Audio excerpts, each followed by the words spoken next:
Look at all these people coming into my country. Well, today we're going to tell you who is actually leaving your country. Yeah, you need to know who's coming in and taking you over, but you need to know who's leaving because that makes a big change in the way your economy works, the way your country is run, and the way things are held together. All right, folks, we got 111,042 people left Canada in the first 5 months. I've been waiting all week for these numbers. First 5 months of 2025. So if you're watching this in the future, you could see what has been happening over the years. So this is very interesting, and 53% of the people are leaving from the province of Ontario. A lot of people call it Ontarable. It's the whole thanks but no thanks Canada, Europeans returning home, 2025 breakdown, total departures, 111,042, one-way tickets departing from Canada. So obviously they know when you check out of the country and you're not coming back and you're buying a one-way ticket, that gets recorded. Some people do buy a one-way ticket, stay as long as they want, and then return. But I don't think that's happening because when I tell you what countries people are leaving to, you'll see what I'm talking about. All right. Number one on the list, Italy. 22,000 returnees, 19.8%. Italians who moved to Toronto, Montreal, and Vancouver in the 1980s and 2000s. Many are retiring or fed up with the cost of living, taxes, healthcare, wait times. They're going back to family land in southern and central Italy or taking advantage of Italy's cheaper lifestyle. So Italy's number one. Portugal, number two, 18,500 returnees, 16.6%. I'm a Portuguese. So we're all returning back to the homeland. Huge Portuguese population in Toronto, Hamilton, and Montreal. Older generation is selling homes, cashing out, and buying in Portugal. Even younger generations are giving up on overpriced Canada. I think we're at number three now. Poland, 14,042 returnees, 12.6%. Many Polish families moved to Canada in the 1990s and early 2000s for economic opportunity. Now, Poland economy is improving while Canada's quality of life is tanking. Returnees cite better safety culture and cheaper living back home. You're not going to believe this one. You don't have to believe it, but believe it or not, Ukraine. Oh, yeah! Ukraine. This is roughly, we're getting 12,000 returnees, 10.8%. Some Ukrainians who arrived before or during the early war migration are now going back and relocating within Europe. So Ukrainians are leaving, but they're relocating within Europe. So keep that in mind, folks, okay? They're probably going back to see what they have left there, too, right?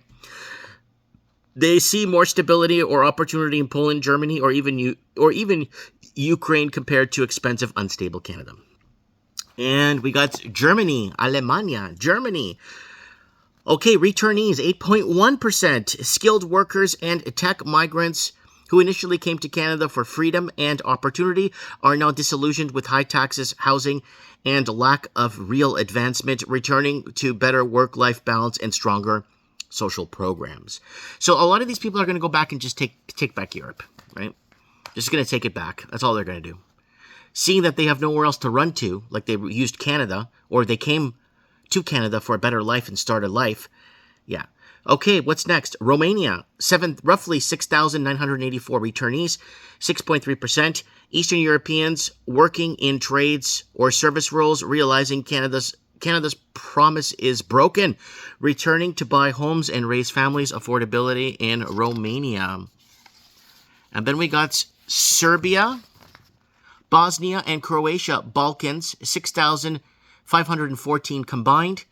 That's 5.8%. Came to Canada post-war for economic reasons. With the cost of living and cultural disconnect rising, many are returning to their roots or relocating to EU Balkans.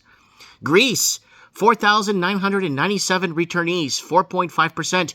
Greek Canadians in Toronto and BC, worsening lifestyle in Canada has them seeking a better quality of life, even with Greece's economic hiccups. Ireland, 4,204. Returnees, 3.8%. Many young Irish came for work or tech. Skyrocketing rent. We made a whole video series called Ireland is Dying, like 8 years ago, and how Chinese money laundering came in and created bidding wars in Ireland and completely transformed that country in 4 years. And skyrocketing rents, culture shock is pushing them back to Ireland, where remote work is now more viable. Spain, 3,000 returnees, roughly 3,000, 2.7%. Some Spanish Canadian families are fed up with the inflation bureaucracy and the sense that Canada dream is over. Spain's climate, lifestyle, and cheaper cost of living is luring them home. Remember, guys, this is the first 5 months of the year. Okay? France, including Quebecers leaving for France, 2,842 returnees, 2.6%. Some dual citizens or naturalized French immigrants are bailing on Canada's broken systems. Many say they feel safer, freer, and more respected in France than the Trudeau-era Canada, right? So Canada basically sold itself out.